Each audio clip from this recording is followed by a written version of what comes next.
डिप्रेशनमध्ये असलेली सगळीच लोक आत्महत्या नाही करत.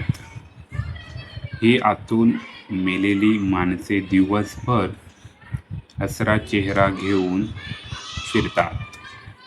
चार चौघात मोठ्या मोठ्याने हसतात, गप्पा मारतात आणि रात्री घरी येऊन परत मरून जातात.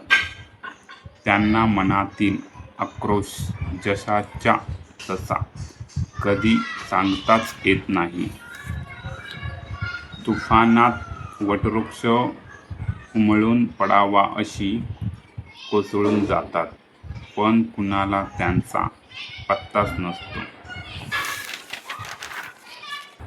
आरशासमोर उभे राहून हसण्याचा प्रयत्न करतानाही त्यांचे लक्ष डोळ्यातील पाण्याकडेच असतं.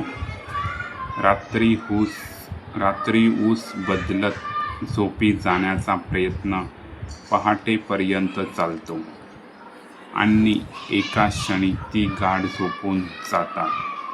तोच त्यांच्या सुखाचा क्षण असतो.